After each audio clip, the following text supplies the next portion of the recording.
남은 과실을 많이 맺나니 나를 떠나서는 너희가 아무것도 할 수 없음이라. 한 절 봉독 드렸습니다. 우리는 지금 오후 시간 요한복음 말씀을 통해서 예수가 아버지께로부터 오신, 그래서 예수는 인간의 몸을 입고 오셨지만 그는 본성상 하나님 신성을 가지고 있는 분이심을 우리들에게 보여줍니다. 그러니까 예수가 이 땅에 오셔서 하시는 모든 일거수일투족의 행위, 교훈은 하나님을 계시하는, 하나님이 어떤 분이라는 걸 우리에게 드러내는 그 계시의 절정이라는 것을 요한복음이 우리에게 증거합니다. 그래서 요한복음 전반부가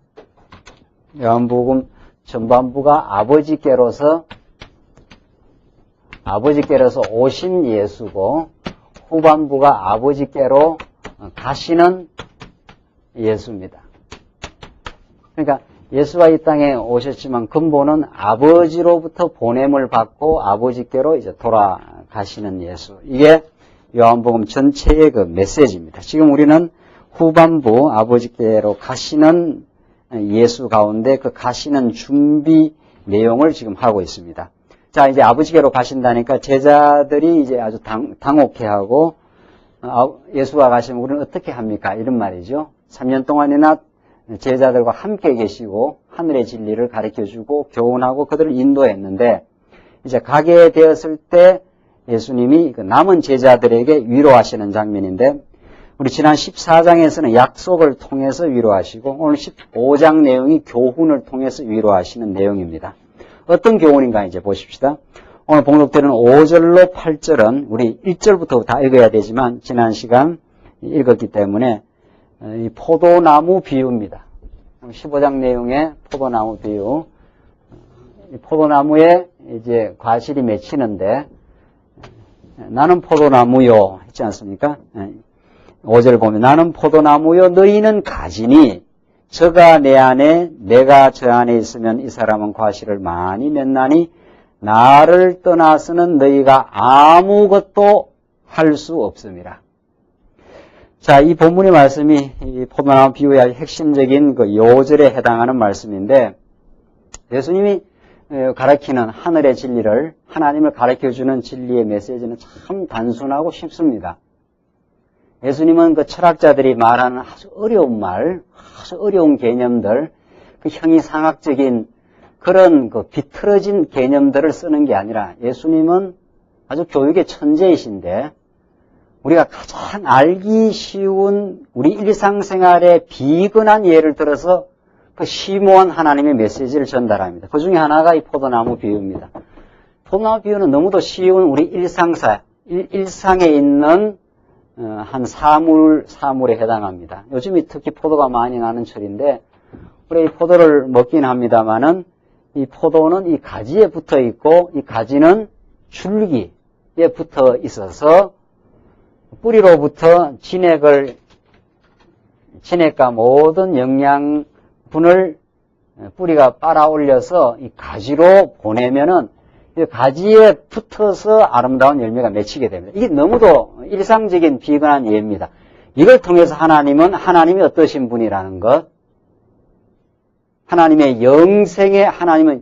영생의 생명을 주관하시고 하나님으로부터 우리의 삶이 완전히 종속되어 있다는 것을, 그 사랑의 종속이 되어 있다는 걸 이 비유를 통해서 가르쳐 줍니다. 그러니까 나는 포도나무요 너희는 가지니, 이게 성도고 이게 예수님이고, 농부가 있는데 이게 농부가 하나님 아버지입니다. 그러니까 여기서 포도나무 비유도 중요하지만 더 나가면 이제 농부까지 예수님이 설명하는 거죠. 농부가 씨앗을 뿌려야 도무지 생명이 발화하고 자라서 여기서부터 열매가 맺히는 거니까. 그러니까 성도는 성도의 신분이 가지니까, 오늘 본문의 말씀대로 저가 내 안에 내가 저 안에 있으면 이 사람은 많은 과실을 맺나니, 그러니까 성도와 예수와의 관계는 이 불가분의 관계, 끊을 수 없는 관계, 그러니까 이 예수로부터 생명이 공급되어지는 관계, 이렇게 되어 있습니다. 이게 가지와 지금 예수와의 관계지요.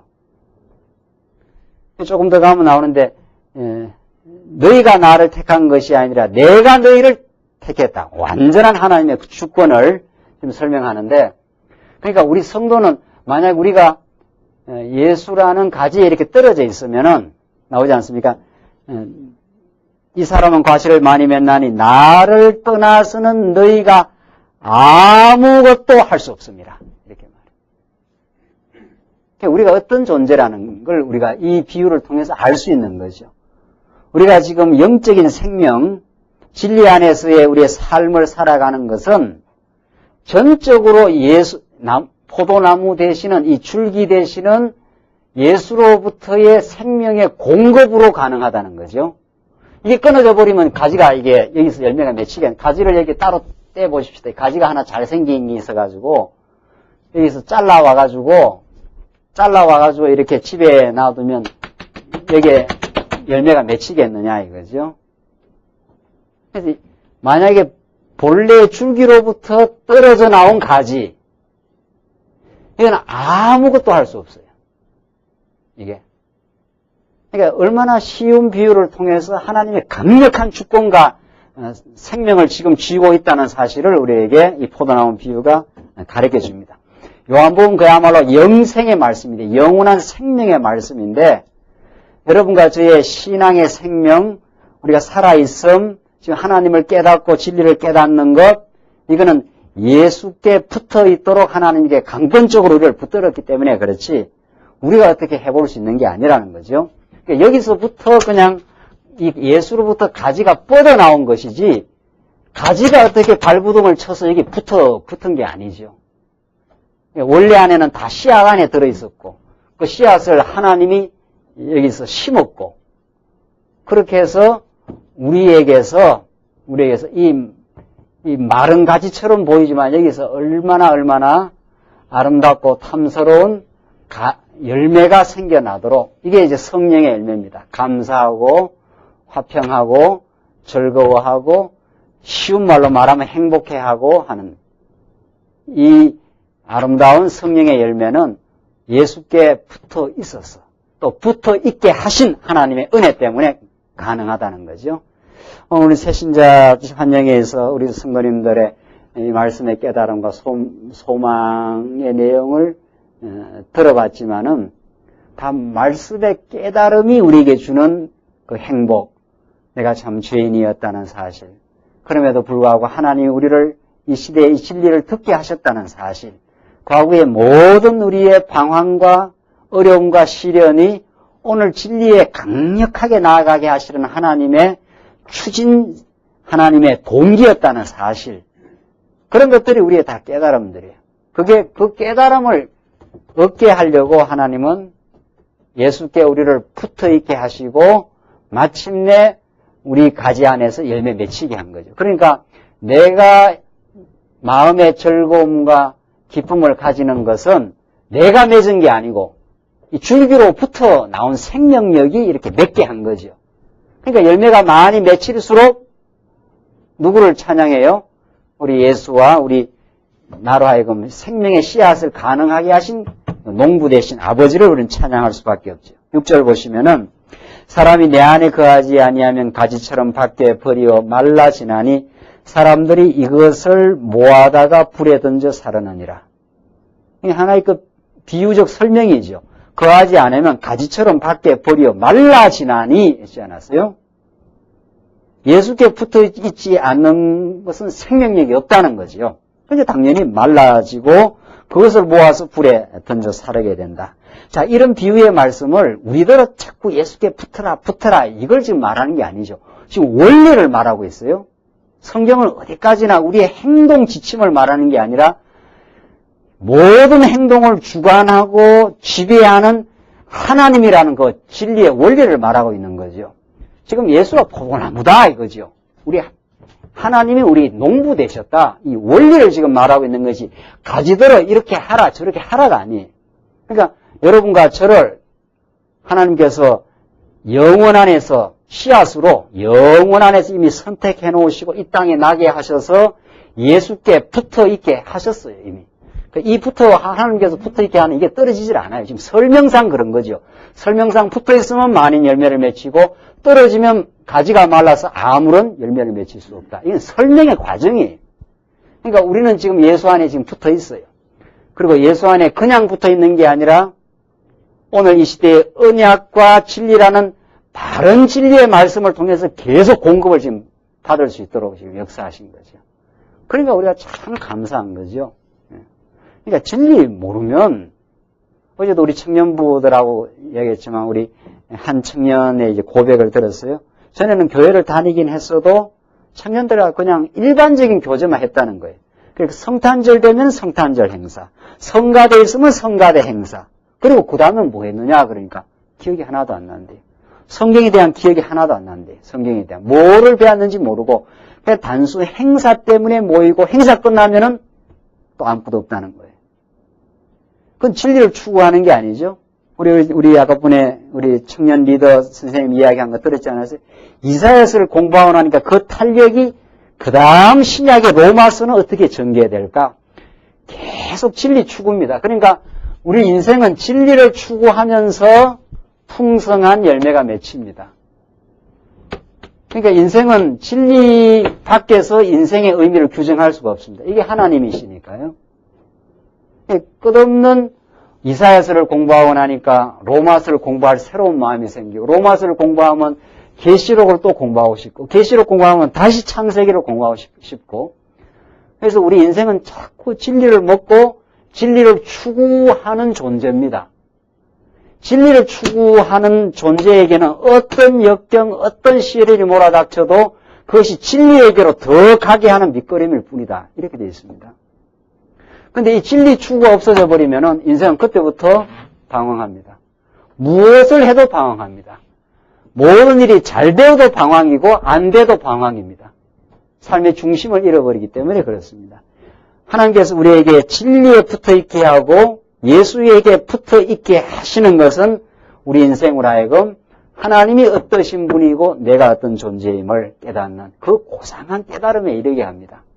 원래 철학이라는 게 그래요. 원래 철학은 소크라테스가 너 자신을 알라 해서 이 세상 모든 걸 다 알아도 너 자신이 어떤지를 모르면 아무것도 아니라는 거거든요. 그래서 그걸 철학자들이 끊임없이 물어왔어요. 인생이 어떤 존재인지, 왜 사는 것인지 끊임없이 물어도 물음밖에 안 남아요. 지금도 나는 어떤 존재인가 해답이 없어요. 지금도. 우리 오늘 이렇게 모인 것은 오늘 지금 이 영생의 말씀 요한복음을 듣는 것은 세상이 줄 수 없는 메시지예요. 그래서 원래는 하나님을 알고 인간 자기를 알고 그 다음 나타나는 모든 걸 아는 것이 의미가 있습니다. 우리는 세상에 살면서 돈도 알고 사람도 알고 역사 지금 진행도 알고 올림픽도 배우고 뭐 다 온갖 것들 지금 알고 이 모든 것들은 결국 내가 누구냐 결국은 하나님이 어떠신 분이냐를 알기 위한 것들입니다. 이게. 그런데 지금 오늘날 대학은 오늘날 진리 추구는 이게 빠져버렸어요. 이게 빠져주고 컴퓨터도 잘 알고 세상 돌아가는 일도 잘 알고 모든 세상의 정보도 알고 내가 어떤 일을 하기도 하고 그렇게 삽니다. 이거 아무리 잘하고 아무리 많이 알아도 이런 것을 바라보는 이런 것을 지금 하고 있는 자기가 누구인가 여기에 대한 지식이 없어요. 이걸 돌아보는 지식이 없어요. 그럼 이 자기가 누군가를 알려면 하나님이 어떤 분인가를 알아야 돼요. 이게 진짜 대학이라는 거 아니에요? 이게 큰 배움을 얻는 거니까. 우리 교회는 이걸 지금 가르쳐 주는 거죠. 하나님이 어떤 존재이고 하나님에게 붙들려 있는 인생은 어떤 존재인가. 나는 왜 이 땅에 살고 이 땅에서 지금 의미를 추구하고 있는가. 이 문제가 풀려야 우리가 지금 경험하는 모든 것들이 여기에 끌려 들어오면서 하나님을 배우는데 의미 있다. 이렇게 되어 있습니다. 그래서 여러분과 저는 오늘 지금 이 말씀을 듣고 있어요. 이 말씀을 나는 포도나무요. 너희는 가지니. 우리는 가지로서 내가 존재가 규정이 돼요. 그러니까 예수가 없으면 만약에 없으면 아무것도 아니에요. 내가 뭔가를 맺고 열심히 노력해서 성취하는 것에도 그것이 헛되고 헛되다는 거죠. 이 땅 위에서 자기를 모르는 인생, 우리를 지배하고 인도하는 하나님을 모르는 인생이 무엇을 이루어 보십시오. 무엇을. 그게 죽을 때가 되면 그게 의미가 있는가 말이죠. 그야말로 무의미하고 헛되고 헛된 인생이 되고 마는 거죠. 그 요한복음은 우리 인생의 근본 생명의 주관자 되시는 예수를 지금 알려주고 있어요. 자, 지금 그래서 7절 보시면 너희가 내 안에 거하고 내 말이 너희 안에 거하면 무엇이든지 원하는 대로 구하라. 그리하면 이루리라. 그러니까 너희가 내 안에 거하고 내 말이 너희 안에 거하면 그리스도의 말씀이 우리 안에 풍성히 거하면 우리가 그리스도의 뜻을 추구하게 됩니다. 이제 내 뜻, 내 욕망을 추구하는 게 아니라는 거죠. 진리가 거하기 시작하면은, 그러니까 진리가 우리 안에 역사하지 않으면 인간에 의해서 가지고 있는 생각은 무엇뿐입니까? 욕망뿐이에요. 인간은 자기 뜻대로 살고 싶어 하는, 더 잘 살기를 원하고, 더 명예롭기를 원하고, 더 많이 가지고, 더 권력적이기를 추구하는 거. 자기 욕망밖에 없습니다. 그게 인생의 삶의 모습이고 현주소인 거죠. 그것이 인생을 끊임없이 불행하게 할 뿐입니다. 끝없이 가지길 원하니까 그게 끝이 없어요.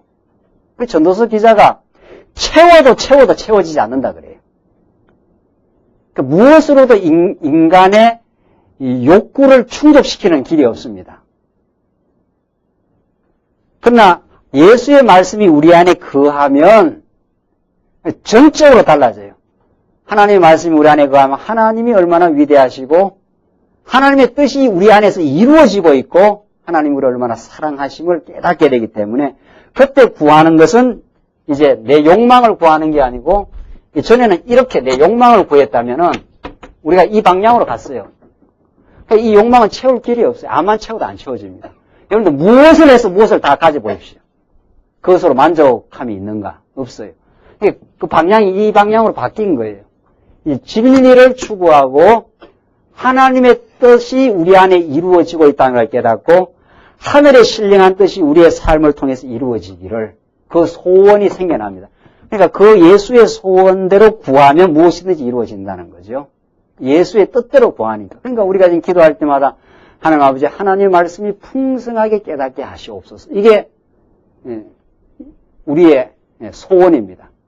그래서 모든 범사에서 하나님을 인정하며 살게 하시옵소서. 이거 반드시 이루어질 거예요, 우리. 지금은 아직도 범사에 하나님을 인정 못하는 게 많잖아요. 내 판단대로 하고. 이건 내 뜻과 다르니까 내가 받아들이질 못하고. 이건 내 방식하고 다르니까 다른 사람을 정죄하기도 하고. 그게 다 죄악에 붙들려 있는 우리의 모습인데 이게 이제 뒤바뀌어요. 하나님을 깨닫고 범사가 하나님께서 하시는 일이라고 깨닫고 그래서 범사를 통해서 하나님을 인정하고 그것을 통해서 하나님께 감사하게 하시옵소서. 그런 기도가 우리 안에서 이루어지기 시작하고 그래서 점점 그것이 실제의 삶 속에서 이루어져 갑니다. 8절 보시면은 너희가 과실을 많이 맺으면 내 아버지께서 영광을 받으실 것이요 너희가 내 제자가 되리라. 그리고 과실을 많이 맺으면 누가 영광을 받아요? 예. 과실을 많이 맺으면 내가 잘했다 이렇게 못한다는 거죠. 예. 우리 안에서 행복과 기쁨, 즐거움 그래서 진리를 위해서 충성하는 일 그래서 구체적으로 교회를 헌신하고 진리를 위해서 우리가 수고하고 땀 흘리는 일 이게 우리 안에 생기는 다 행복한 일들이지요. 우선 내가 진리 안에서 행복하고 행복한 사람은 사랑하게 되어 있습니다. 자기가 행복하지 않으면 사랑할 힘이 없어요. 결국 인생은 결국은 자기 행복으로부터 출발하는데 그 행복은 어디서부터 오느냐 하는 거죠. 예수를 만나면 행복해요. 행복하면은 사랑하면서 살게 되어 있어요. 이제는 자기가 행복하면 다 너그러워집니다. 내가 행복하지 않으니까 다 그냥 흠이에요. 모든 게 다. 자기가 벌써 하나님의 말씀에 의해서 행복감이 넘치어 보십시오. 모든 게 다 덮여요. 모든 게 이해가 되고 그게 이제 천국이 확장되는 이제 과정입니다. 그러니까 그렇게 내 안에서 행복하고 즐거움이 이루어지면은 이 영광이 어디로 돌아가느냐 말이에요. 그러니까 내 안에서 행복해서 내만 행복한 게 아니라 다른 사람의 행복을 위해서 사는 거 아니에요? 그렇게 돼요. 그게 복음 전파고 진리를 위해서 수고하는 일입니다. 그 사도 바울이 진리를 만나 다메섹 도상에서 예수를 만나 보니까 아이고 내가 이거 그렇게 기다렸던 메시아였구나. 그분이 나를 만세 전에 나를 사랑했구나 하는 걸 깨닫고 나서는 평생을 매맞고 쫓겨다니고 수고하고 힘들게 살지 않아요? 그러나 사도 바울의 인생 전부가 진리를 위한 헌신, 성도를 위한 수고의 삶인데 평생 그렇게 살아요. 그렇게 하면 누가 영광을 받습니까?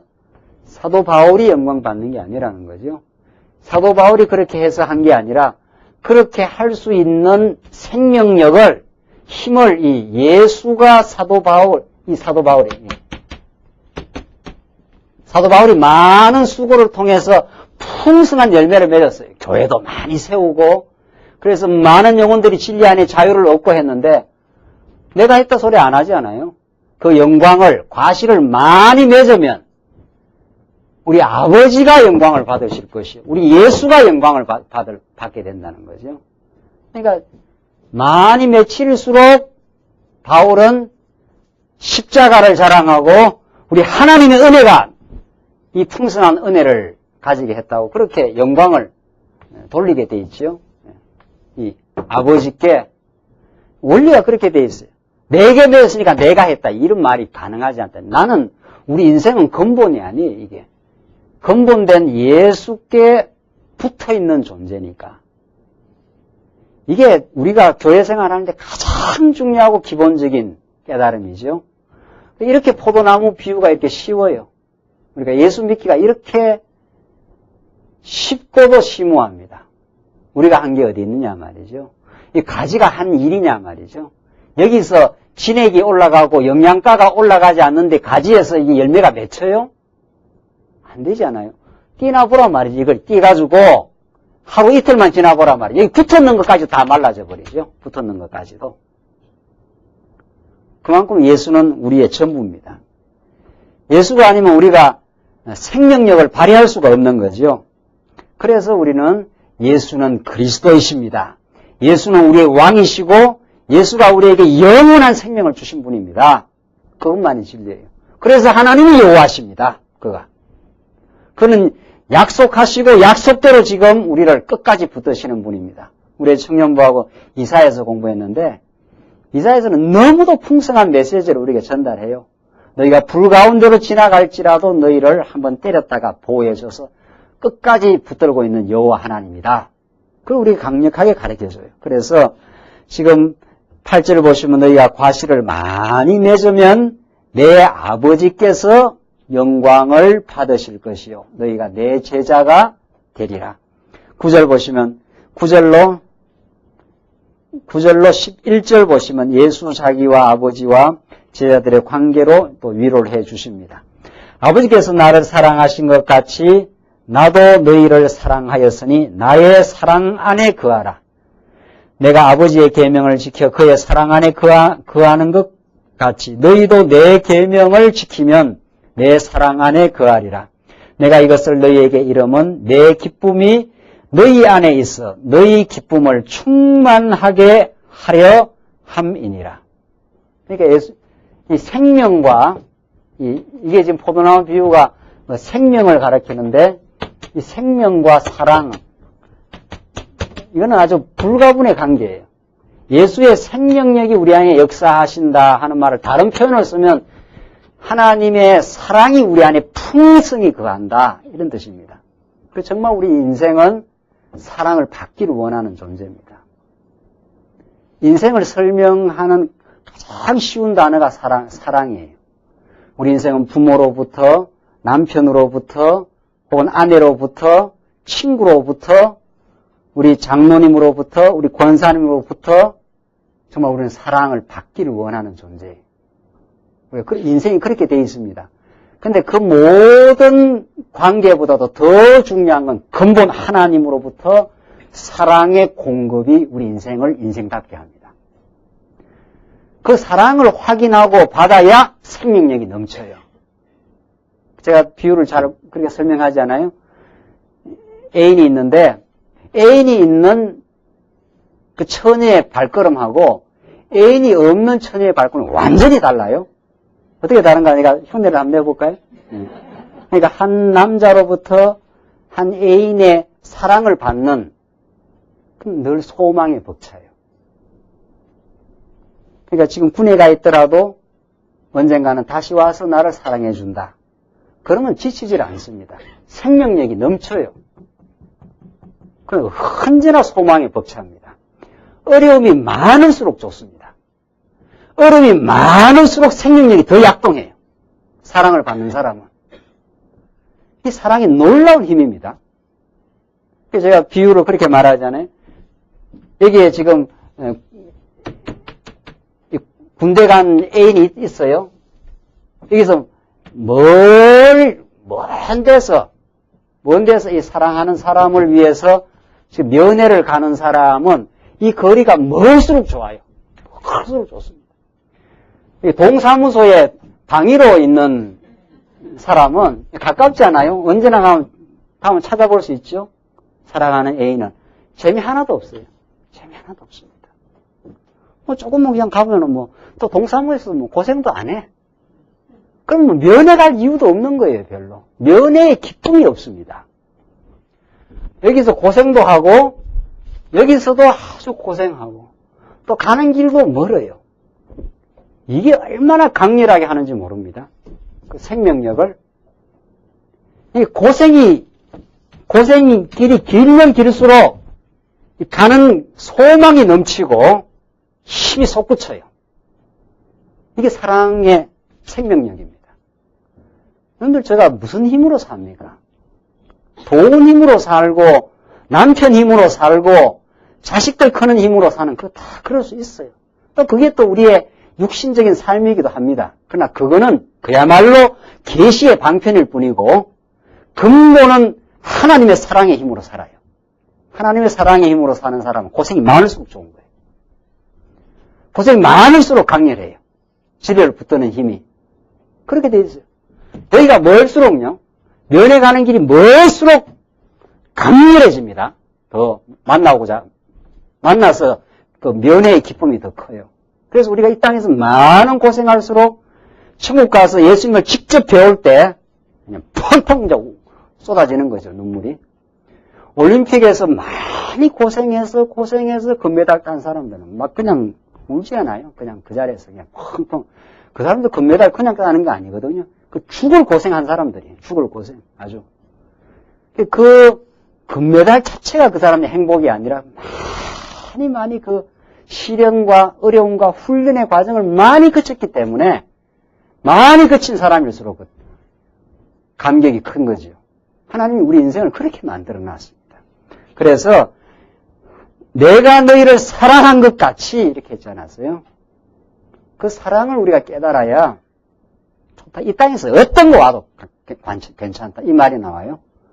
우리가 예수님의 사랑, 하나님의 사랑에 우리가 지금 토로가 된 사람들인데 하나님께서 나를 그냥 이 땅에서 그냥 갈 때까지 밑바닥까지 쳐도 하나님께서 나를 붙들고 있고 홍수가 엄몰할지라도 이 사랑의 불을 끝이지 못한다. 이게 아가스의 마지막 고백의 말씀이에요. 하나님 우리를 그렇게 사랑해요. 그 사랑의 감격을 가진 사람이 지치지 않습니다. 오늘 본문이 그걸 우리에게 지금 증거하고 내가 이것을 11절 너희에게 이름은 내 기쁨이 너희 안에 있어 너희 기쁨을 충만하게 하려 함이라. 십자가의 사랑에 확인을 받은 성도 기쁨의 충만을 얻는다는 거죠. 12절 내 계명은 곧 내가 너희를 사랑한 것 같이 너희도 서로 사랑하라 하는 이것이니라. 이게 사랑의 계명입니다. 예수의 사랑을 충만히 깨닫는 사람 점점 우리 지체를 사랑하게 되는 거죠. 사랑하라는 그 계명이 사랑을 하는 게 아니라 율법에서 계명에 사랑하라 했으니까 억지로 사랑하는 게 아니라 예수님의 사랑을 깨닫고 내가 삶의 의미가 있다. 어떤 역경과 시련도 우리 하나님의 사랑을 더 풍요하게 하고 하나님의 사랑을 더 강렬하게 깨닫게 하시는 하나님의 선한 뜻이다. 그게 깨달아진 성도는 소망에 벅차게 되고 이제 사랑하게 그렇게 되어 있습니다. 용서하게 되어 있고 허물을 탓하지 않게 되어 있고 덮어가는 그런 역사가 일어납니다. 그래서 13절 보시면 사람이 친구를 위하여 자기 목숨을 버리면 이에서 더 큰 사랑이 없나니 그러잖아요. 이게 다 비유 아닙니까? 예수님이 정말 우리의 친구예요. 너무도 좋은 친구예요. 외로울 때 친구처럼 좋은 게 없거든요.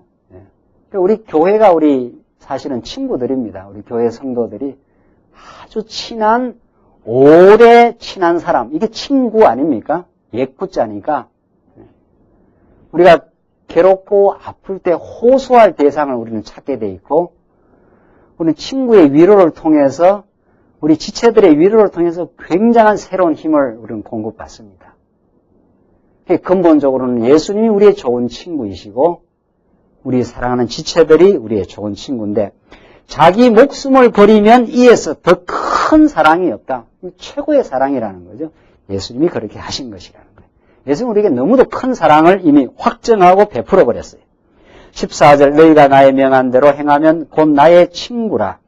이제부터는 너희를 종이라 하지 아니하리니 종은 주인이 하는 것을 알지 못함이라. 너희를 친구라 하였노니.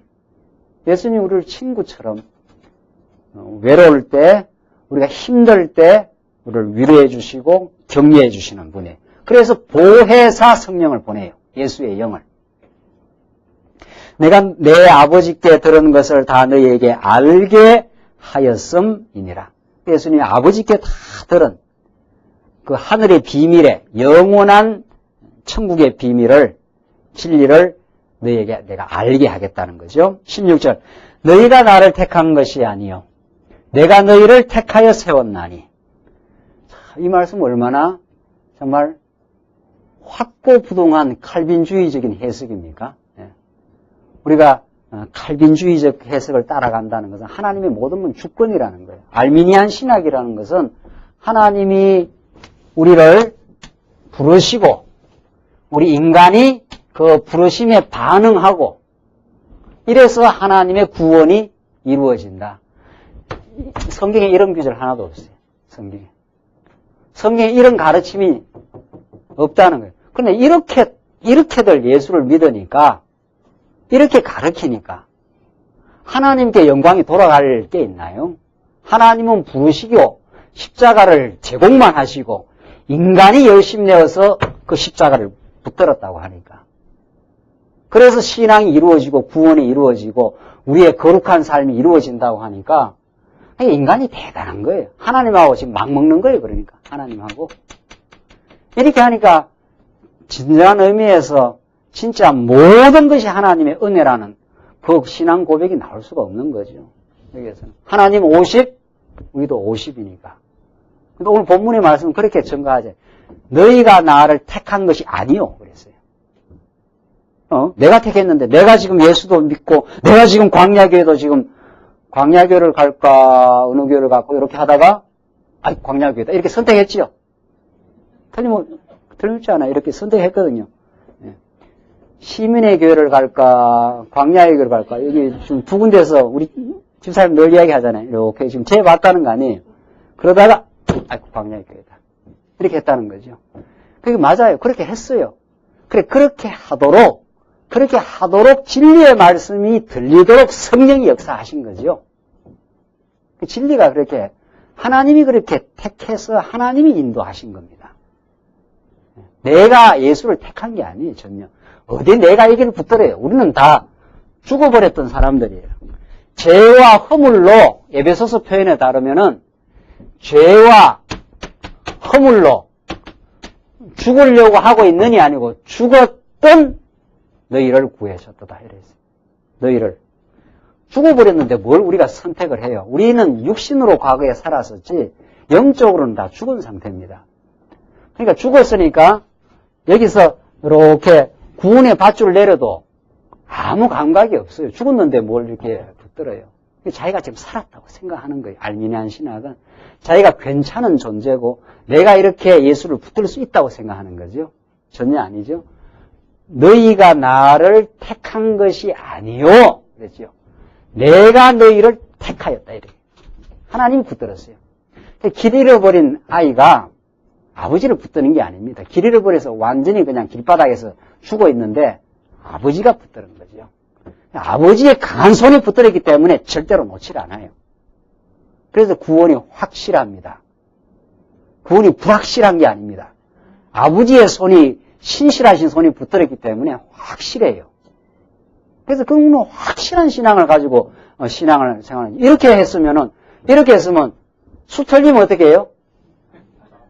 먹을 거 아니에요. 가다가 생활도 어렵고 하나님께서 사랑하신다는데 한 번 봐도 사랑하는 것 같지도 않고 그래서 수 틀리면 손 놓는다는 거 아니에요. 이게 구원의 불확실입니다. 불확실. 이렇게 예수 믿는 거 아니에요. 절대로. 성경 그렇게 안 돼 있어요. 근데 저렇게 해야 열심히 난다는 거 아니에요. 저렇게 해야 내가 붙들려고 하니까. 좀 가짜 열심. 사도 바울은 무서운 열심을 가지고 삽니다. 이 오늘 본문대로 깨달아가 이렇게 깨달아야 진짜 신앙의 열심이 나옵니다. 하나님이 강권적으로 붙들었다고 느끼기 때문에 거기서 나오는 열심은 죽인다 해도 가요. 죽인다 해도. 하나님이 모든 것이 합력해서 우리를 인도해 간다고 믿으니까 내가 사나 죽으나 내가 주의 것이로다. 살아있으나 죽어있으나 하나님께서 나를 인도해 간다는 이 주권적인 신앙이라야 기독교 신앙입니다. 우리는 성경대로 믿는 거죠. 여러분과 제가 강의한다고 믿겠습니까? 여러분들도 다 세상살이 하시고 다 경험하시고 제가 강조한다고 믿겠느냐 말이야. 성경이 이러니까 믿는다. 이래야 확고한 거죠. 분명히. 오늘 본문이 그렇게 가르쳐요. 너희가 나를 택한 것이 아니요. 예수님이 꺼버려요. 너희가 나를 택한 게 아니다. 그러니까 예수님이 제자들 부를 때도 그러잖아요. 너가 날 따라올래 말래. 베드로한테 그런 말 하나도 한 적 없어요. 그렇게 협상해가지고 예수를 보고 예수님 내가 괜찮아 보인다. 이런 게 없습니다. 협상한 적이 하나도 없어요. 협의를 한 적이 없어요. 제자를 부를 때, 택할 때 뭐라 그래요? 나를 따라오느라. 이렇게 해요. 나를 따라오느라는 명령이 그 사람을 따라오도록 만들어요. 버려두고 쫓으니라 그렇게 돼 있어요. 너 날 따라올래 말래 이렇게 물은 적이 없습니다.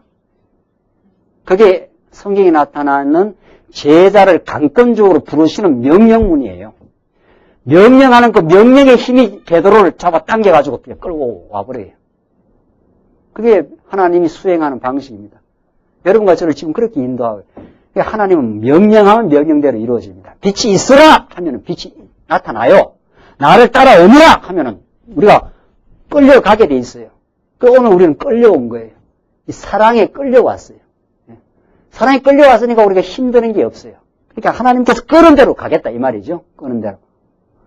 나를 죽는 데 자리에 가면 죽는 자리, 사는 자리에 가면 사는 자리, 나를 강건한 자리에 가면은 강건한 자리에, 병든 자리에 집어넣으면 병들게 사는 거고, 내가 주인이 아니라는 끝없는 깨달음 속에 우리는 말할 수 없는 평화를 얻습니다. 하나님이 부유하기도 하시고 하나님이 가난하기도 하시고 한나의 기도가 다 그예요. 나를 부유하기도 하고 낮추기도 하고 높이기도 하고 낮추기도 하고 하나님이 주권대로 우리 인생이 진행되는 것이지 내가 선택하고 내가 어떻게 잘해서 되는 게 아니라는 거 아닙니까? 그럼 그때부터는 복잡해져요, 머리가. 하나님 이렇게 인도해 오시고 지금까지 그러니까 우리가 이 하나님의 주권을 모르면 자꾸 과거를 돌아보고 후회하는 일이 많아요. 자꾸. 그 자기가 선택했다고 생각을 하니까. 내가 이렇게 선택 안 하고 저렇게 선택을 할 건데 그랬으면 지금 이렇게 안 살 건데 그 전부 헛된 생각이에요. 전부 하나님은 몰라도 너무도 모르는 생각이에요. 하나님 강권적으로 우리를 너무도 잘 인도해 왔습니다. 그렇게 인도해 왔기 때문에 오늘 여러분과 제가 말씀을 듣습니다, 지금.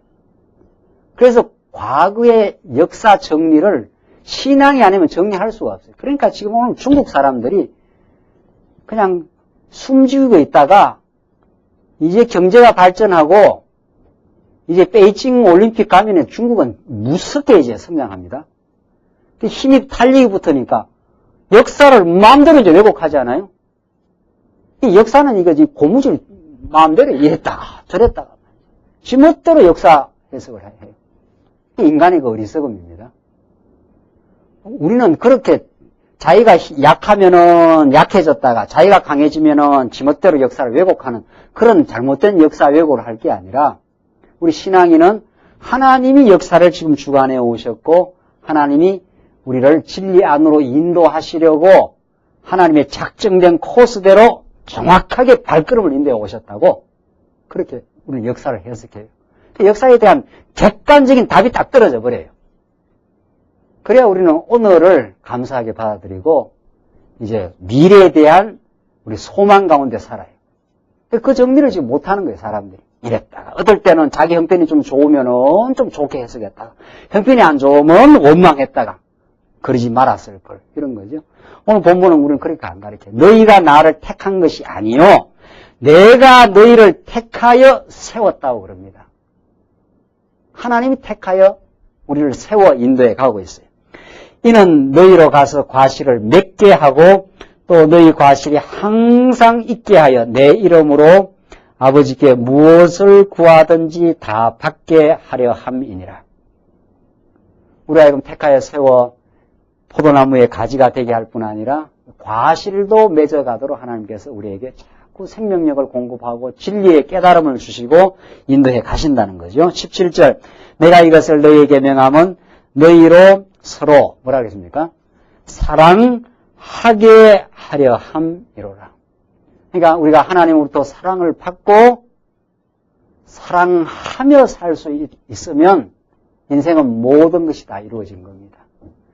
우리가 하나님의 사랑을 깊이 못 깨달으니까 사랑할 힘이 없는 거죠. 그게 우리 인생의 어려움입니다. 그러나 우리는 이제 이미 진리 안에 들어와 있고 하나님의 사랑을 지금 깨달아 가고 있습니다. 우리 교회 생활은 진리의 말씀을 공급받아 하나님의 사랑을 확인받고 우리 지체로부터 위로받고 사랑을 확인받아 이제 강건해져 가는 성도가 이제 사랑하기 운동입니다. 그래서 이 말씀을 듣고 새 힘이 공급받은 성도는 어떻게 하면 우리 성도를 사랑할 수 있을까? 이 말씀 더 멀리 전파해서 이 복음 안에서 참 자유를 얻으며 살아갈 수 있도록 할 수 있을까? 우리 교회 회의가 다 그런 거예요. 속회 회의가 그런 거고 구역 회의가 그런 거고 우리 여전도회 남전도회 우리 장로님들 당회 회의가 그런 거. 어제 저녁에도 우리 당회를 했거든요.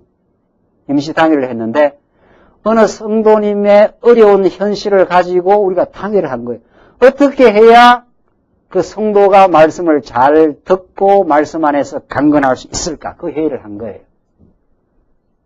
교회 회의가 그런 거예요. 그러니까 여러분들 교회 회의를 너무 딱딱하게 옛날에는 아예 교회 회의를 안 하기도 했고 또 교회 회의를 하면 좀 딱딱하고 이런데 회의하면 그렇게 생각하시면 돼요. 우리가 하나님의 사랑을 얼마나 받아서 그 사랑을 풍성히 나누어 누릴 수 있는 방법을 찾는 게 교회 회의입니다. 재직회가 그런 거예요. 하나님의 진리의 말씀을 깨달은 영혼들이 우리가 스스로 사랑의 짐을 진 거 아니에요. 우리 광야에 오셔서 짐지라고 하는 소리 들어봤습니까? 오히려 많이 짐지고 살한 건 내려놓고 사십시오. 이제는 예수님이 모든 사랑의 짐을 졌었으니까 마음의 기쁨과 행복을 가지고 이제 율법 지키려고 할 것도 없고 교회 와서 꼭 해야 되는 일도 없어요. 그냥 교회 나와서 마음의 즐거움을 가지고 복음 안에서 행복하게 사시고 행복하게 살다 보니까 나도 함께 동참하고 싶은 마음이 있으면 하십시오. 이 말 아닙니까? 그래서 재직회는 그런 거예요. 재직 우리 연말 되면 이제 자원을 받게 되거든요. 그러니까 이렇게 말씀을 들어보고 나도 사랑의 짐에 동참할 마음이 생겼습니다. 그래서 스스로가 자원해서 스스로가 짐을 져요. 그 스스로가 짐지는 일은 너무도 즐거운 거예요. 그거는 자기의 믿음의 분량끝이기 때문에 아이들 어리면은 짐을 질 수가 없어요. 갓난애가 어떻게 짐을 지겠어요? 그렇지 않아요? 또 갓난애는 사랑의 공동체에는 아버지가 힘이 세지 않아요. 갓난애에게 짐을 안 지웁니다. 짐을 안 지워요. 너는 편안하게 그냥 먹고 잘 자라면 된다. 아버지가 하는 말 아니에요. 우리 할아버지는 더 그렇지요. 이리 오너라 해서 그냥 사랑해주고 쓰다듬어주고 그게 그냥 교회예요. 그게. 그래서 갓난아기가 언제나 갓난아기가 있는 게 아닙니다. 풍성히 부모의 사랑을 받고 할아버지 사랑을 받고 자라지 않아요. 무럭무럭 자랍니다. 자라면은 포대기 속에 그냥 안 있어요. 그냥 움직여요. 너네 사람한테 해보셔. 너 자장자장 자라가면 못 견뎌요. 움직인다. 7, 6살, 10살만 해보십시오. 그냥 축구공 들고 가서 힘이 넘쳐가지고 그때 힘이 넘치는 것은 자기 좋아서 그런 거예요. 이 말씀 듣고 자기 좋을 때가 많아요. 그것도 참 좋은 거예요. 근데 조금 더 자라면 아하 이게 이 힘이 필요한 영혼들이 있구나, 사람들이 있구나를 느껴요. 그래서 이제 그때부터는 비로소 봉사라는 게 가능해져요. 이 과정은 우리가 누구나 거치는 거 아닙니까? 그래서 사도 바울처럼 그냥 온 몸을 던져서 사는 사람도 있고 자기가 누릴 수 있는 기득권도 포기하고 그렇게 헌신적으로 사는 사람도 있고 그 중간쯤 열심히 일해서 봉사도 하고 사랑하며 사는 사람도 있고 지금 이제 먹고 기쁘게 즐겁게 사는 사람도 이게 지금 교회라는 거 아닙니까? 이게. 그러니까 자꾸 사랑을 더 하나님의 사랑을 확신할수록 많이 이제 사랑을 하며 사는 쪽이고 이쪽은 사랑을 받으면서 사는 쪽이고 그게 교회예요. 오늘 이 본문의 말씀 사랑의 계명이 그런 겁니다. 이게 그게 가정이고 그게 아름다운 것이 이제 진짜 천국이고 그런 거 아니에요? 이게 완전하지는 않지만 이런 방향을 향해서 우리가 지금 가고 있는 중이죠. 그래서 우리가 스스로 짐을 지고 스스로 짐을 지는 걸 즐거워하는 그런 삶으로 우리를 점점 이제 성장시켜 가요. 우리 교회가 그렇게 우리는 되기를 바라는 거 아닙니까? 누구에게나 부담을 주는 교회가 아니라는 거예요. 부담 가지지 말고 즐거움으로 사십시오. 즐거움으로 살아서 성도님들의 기쁨을 따라서 그냥 신앙생활 하십시오. 그게 봉사하는 사람이 이제 자기가 기쁜 거죠. 봉사하는 사람이. 그래서 예수님이 하신 모든 그 생명력 있는 사역의 힘은 서로 사랑하게 하려 함이라.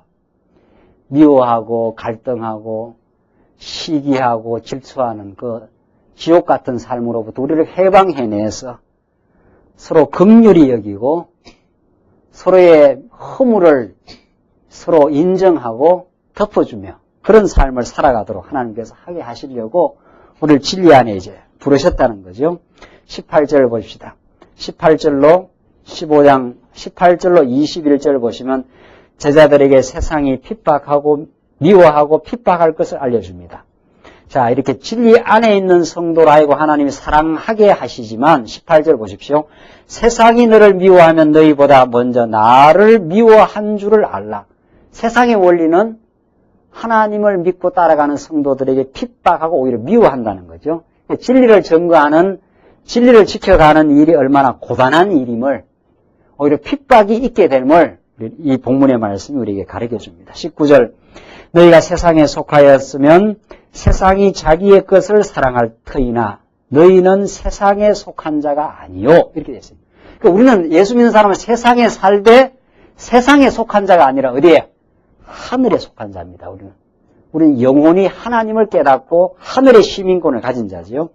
그래서 도리어 세상에서 나의 택함을 입은 자인 고로 세상이 너를 어떻게 했습니까?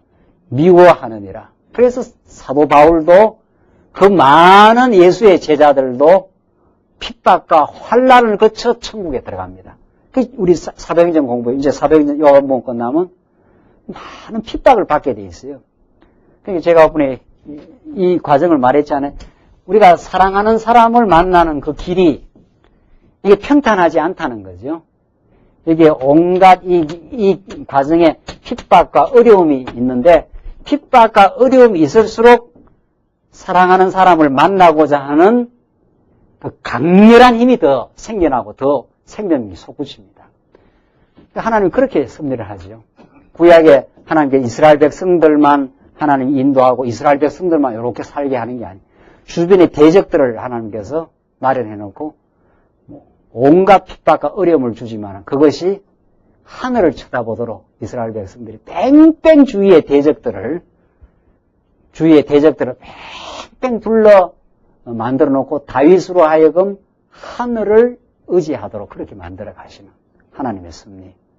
이게 지금 오늘 요한복음에서는 세상이 너희를 미워하느니라 그렇게 말합니다. 20절 내가 너희들의 종이 주인보다 더 크지 못하다 한 말을 기억하라.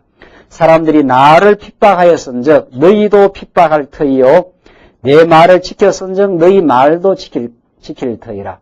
그러나 사람들이 내 이름을 인하여 이 모든 일을 너희에게 하리니 이는 나 보내신 이를 알지 못함이니라. 세상이 반드시 너희를 핍박하게 된다는 거죠. 22절 내가 와서 저희에게 말하지 아니하였다면 죄가 없었으려니와 지금은 그 죄를 핑계할 수 없느니라. 나를 미워하는 자는 또 내 아버지를 미워하느니라. 예수님이 얼마나 많은 미움을 당했습니까? 미움 당한 정도가 아니라 온 세상이 예수를 정죄하고 십자가에 못 박은 거죠.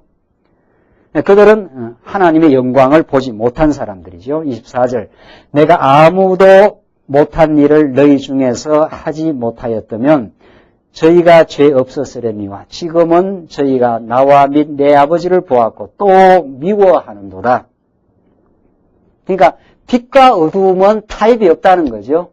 빛과 어두움은. 그래서 빛과 어두움은 갈라질 수밖에 없습니다. 25절 그러나 이는 저희 율법에 기록된 바 저희가 연고 없이 나를 미워하였다 한 말을 뭐라고 했습니까? 응하게 하려 함이니라. 예수님이 그러니까 이 땅에 오셔서 세상으로부터 버림을 받고 미움을 받고 침뱉음을 당한 것은 이미 구약 성경의 예언의 성취라는 거죠. 이렇게 해서 어두움의 세력으로부터 예수님은 몰림을 당하고 결국은 십자가에 못 박힘을 당합니다. 그것이 하나님의 정한 뜻이고 그러나 3일 만에 부활로서 예수님이 승리하셔서 어둠을 완전히 장악하시고 우리 택한 백성을 빛의 나라로 인도해 가심을 우리에게 가르쳐 줍니다. 26절 보시면은 내가 아버지께로서 너희에게 보낼 보혜사 곧 아버지께로서 나오시는 진리의 성령이 오실 때에 그가 나를 증거하실 것이요 너희도 처음부터 나와 함께 있었으므로 증거하느니라. 자, 세상이 나를 미워하고 결국 나를 십자가에 못 박아서 어둠이 승리한 것처럼 보이지만은 그것은 잠시일 뿐이라. 예수님이 부활하셔서 승리하시고 성천하셔서 아버지께로 너희에게 보내는 보혜사 성령을 너희에게 보내주는데 그것이 바로 진리의 성령이 오실 때 그가 나를 증거할 것이요. 그렇죠? 그러니까 성령이 오셔서 하는 일이 뭡니까? 성령이 오셔서 오순절 성령이 오셔서 하는 일이 뭐냐는 거죠. 예수가 하나님의 아들 그리스도임을 증거하는 것. 그게 오순절 성령의 역사입니다. 그게 오순절날 오신 성령은 2000년 동안 한 번도 교회를 떠나가지 아니하고 그 성령의 역사로 복음의 정인을 만들어서 땅끝까지 복음의 정인이 되도록 지금까지 역사를 하신 거죠. 그 복음이 2000년의 역사를 거쳐서 오늘 우리에게까지 왔고 우리가 지금 이 본문의 말씀을 통해서 우리가 진리 안으로 지금 인도되고 있습니다. 그러니까 진리 안으로 인도되게 하시려고 진리의 성령이 오셔서 우리를 인도하시고 진리가 증거될 때 하나님의 교회가 세워지는 역사 이것이 땅끝까지 지금 그렇게 지금 증거되어가는 그 생생한 성취하시는 하나님의 역사를 우리가 지금 보고 있습니다. 그래서 오늘 우리가 이 말씀대로 우리는 참 포도나무에 붙어있는 가지입니다. 하나님께서 우리를 만세전에 이미 택정하시고 우리를 포도나무 되시는 예수님께 이제 붙어있게 하셔서 전날에 우리가 얼마나 죄악 가운데 살아가던 우리들 하여금 이제 풍성한 은혜를 깨달아 하나님의 사랑 가운데서 이제 과실을 맺어가도록 하나님께서 우리 농부가 우리를 지켜주시고 예수님이 우리의 건간이 되어주셔서 우리를 이미 붙들고 있습니다. 이 열매가 맺히기까지 많은 비바람과 우리가 시련을 겪어가지만은 이 생명나무 되시는 예수님께 떨어지지 않도록 우리를 지키시고 마침내 우리를 알고 사랑하도록 하나님의 풍성한 사랑 가운데 사랑하며 살아가도록 우리의 삶의 목표를 그렇게 정해놓으시고 우리를 지금 인도해 가십니다. 우리가 아직도 옛사람의 후습에 이끌려서 때로는 불만족하고 시련 가운데 때로는 원망하고 살기도 하지만은 그것은 과정일 뿐입니다. 우리가 가는 길은 분명합니다. 하나님이 진리의 성령이 우리를 인도하셔서 풍성한 은혜 가운데로 인도하시고 이제는 사랑하며 살도록 그것이 우리 인생의 성숙임을 우리 깨닫게 하십니다. 기도하십시다. 우리 자비하신 하나님 아버지, 오늘 요한복음의 말씀을 통해서 우리의 영원한 생명 되시는 그리스도를 우리에게 가르쳐 주심을 감사합니다. 그리스도를 알지 못하면 우리가 말라가는 가지처럼 우리 하는 모든 일을 통해서 하나님을 깨닫지 못하고 하나님의 은혜와 사랑을 알지 못하는 어리석은 삶을 살아왔던 저희들, 이제 우리에게 주시는 모든 일들을 통해서 하나님의 풍성한 은혜를 깨닫게 하시고 우리를 포도나무 되시는 그리스도에게 붙은 바 되게 하셔서 우리 하여금 이제 진리의 깨달음 속에 마음의 평화도 주시고 과거의 모든 일들이 하나님이 정해놓으시고 인도해 오신 길임을 깨닫고 우리가 하나님 앞에서 아무것도 아닌 존재임을 깨달아 이제 하나님만 의지하는 우리 신앙인으로 만들어 가시는 하나님의 자비하신 손길을 감사합니다. 우리 광야의 교회를 하나님께서 지켜주시고 또 하나님께서 영혼들을 불러주셔서 진리 안에 교제의 삶 살게 하심을 감사합니다. 영생의 말씀이 여기에 있사오니 우리가 이 영생의 말씀에 부여잡힌 바 되어 우리 남은 생에 진리와 더불어 살게 하시옵소서. 예수님 이름으로 기도하옵나이다. 아멘. 네, 우리 찬송하십시다. 우리 찬송가 349장 하십시다.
힘과 결심 약하여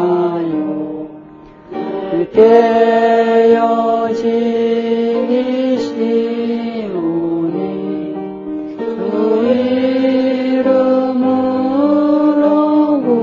구원해 날 받으옵소서. 내 모습이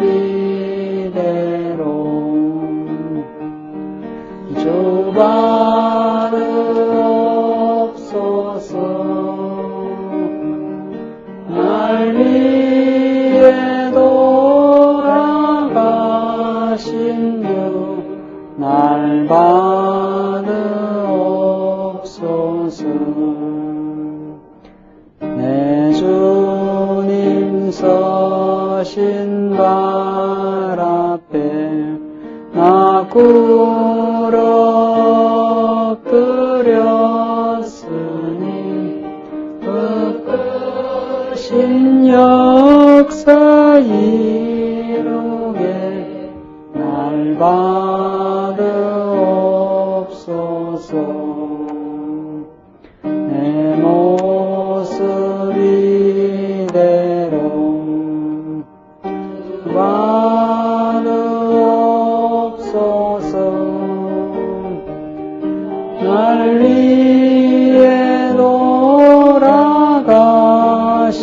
주 날 받으옵소서.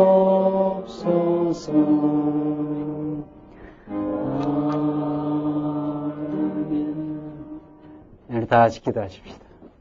우리 자비하신 하나님 아버지, 우리 얼마나 허물이 많고 어리석은 존재이지만 하나님 풍성하신 은혜와 사랑대로 우리의 모습을 그대로 받으시고 이제 당당한 하나님의 자녀로 우리를 세워주시고 하나님 섬기며 살아갈 수 있도록 인도해 가시는 하나님의 사랑을 감사합니다. 우리의 힘과 결심 참으로 연약하여 우리를 세울 수 없사오니 주께서 우리에게 말씀으로 역사하셔서 진리의 힘이 우리를 세우시고 우리 진리와 더불어 풍성한 은혜 가운데 이제 사랑하며 살아갈 수 있도록 하나님께서 인도하시옵소서. 예수님 이름으로 기도하옵나이다. 아멘.